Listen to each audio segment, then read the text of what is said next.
Hey, good morning, y'all. I'm not sure what day we're on or which video this will be, but this will be hopefully planting day number 2. It has been like in the 90s, like 96 to 100 all week, so I haven't got anything done. So today it's like 62, so it's kind of chilly. I am in a sweater. I probably will come out of it later, but right now I'm going to go ahead and moisten the ground just because the ground is super hard. I've already pre-dug all of the holes, which hopefully y'all saw in the beginning clip. But I'm just going to wet the area a little bit so it won't be so hard to dig. And then also I need to re-aerate this area. So I'm going to go ahead and set up the camera and I'll just let y'all watch the process. So here I've already dug most of the holes. Some of these holes may be changing, but the ground is super dry and super hard. So I'm going to wet it a little bit, and also when I use the shovel to basically dig the sides, it made the sides very smooth. So I'm going to go in and just re-aerate the hole so I won't have any drainage issues.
Alright, so I've got the landscape fabric and edging all installed, and I've also laid out the plants, I think, how I want them. I'm not quite sure. That might change a little bit. I'm going to go ahead and talk you through what I've got here. This right here is a Francis Mason Abelia. This one I got on clearance from Lowe's for $5. This one is hardy down to zone 6, and it grows about 5 feet by 5 feet tall and wide. So I'm trying to mirror what I've got going on this side over here. So I've got 2 Abelias, and then in the center on the other side I had 2 Carissa Hollies. I've got 2 barberries here. So that is kind of my thought process, but I have a Francis Mason here. Next I have 2 barberries. These are called Crimson Pygmy barberries. These I got on clearance for, I think these were $5 as well.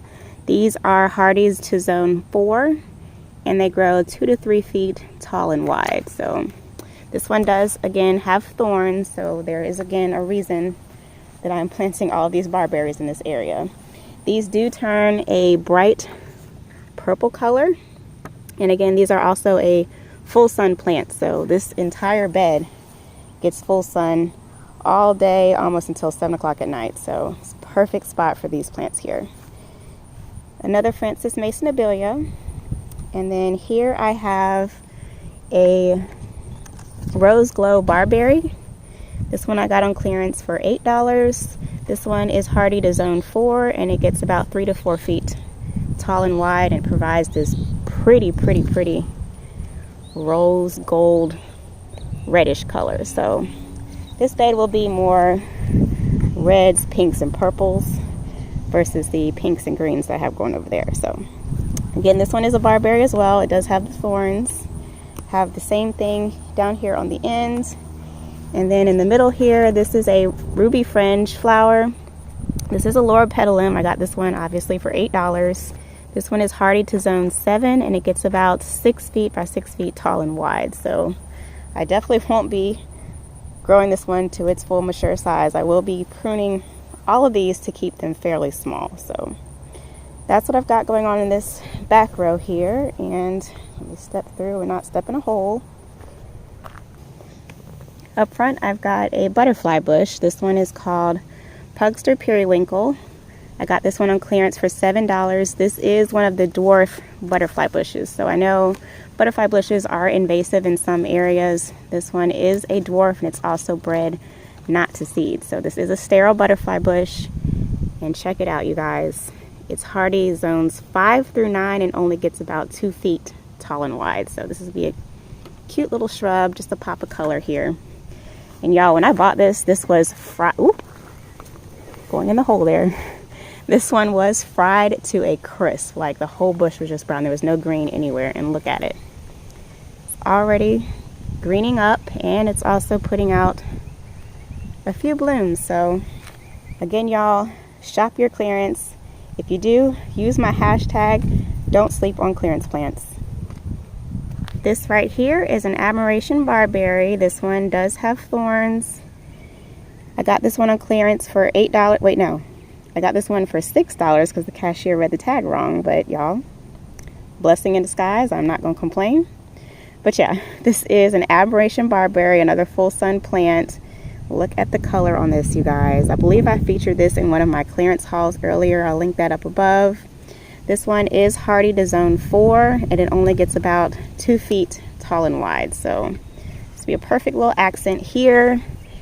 I did leave some space here in the center just because I will be planting a tree that I have been on a huge hunt for. I finally found it, you guys. So that will be probably in a separate video. I'm not sure if it's before or after this, but that's what's going in the center. I'll have a tree here, and then I also left a space to mirror the other side.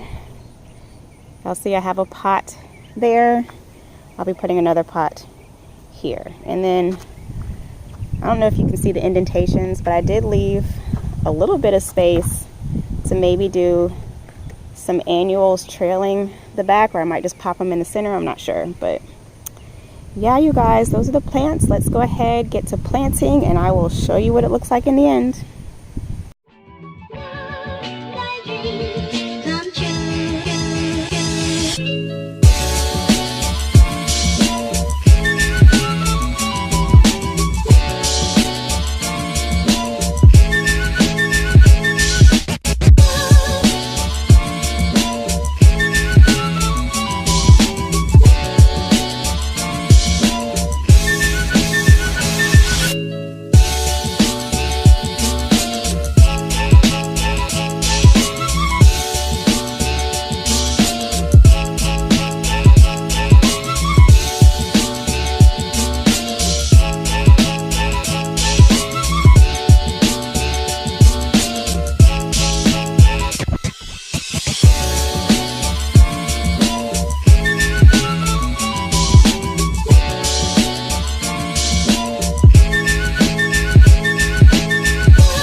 Okay, you guys, I am all done. Everything is all watered in and mulched.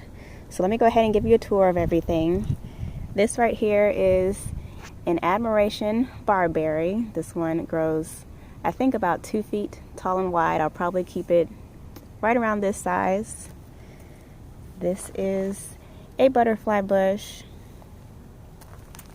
I've got the Francis Mason Abelia, my rose barberry, the Laura petalum,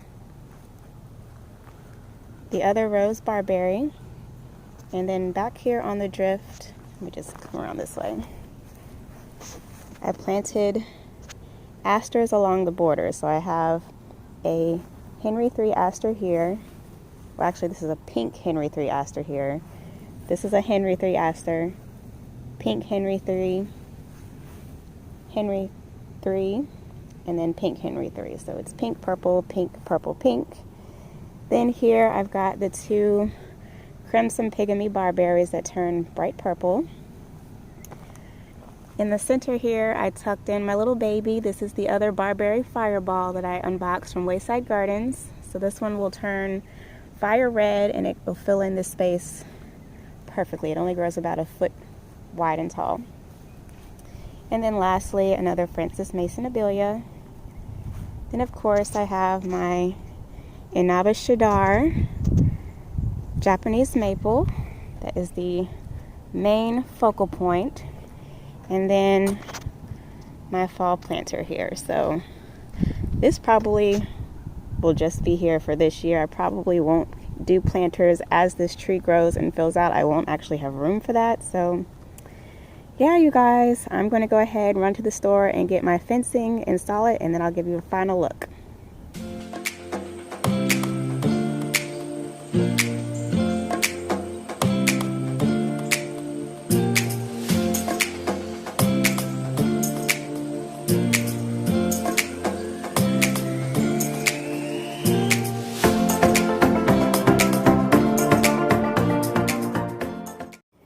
Okay, you guys, here it is, the finished product with the decorative edging installed as well.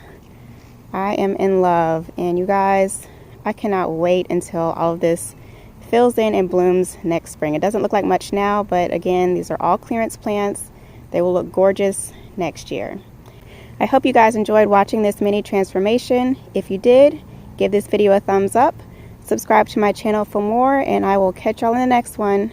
Peace.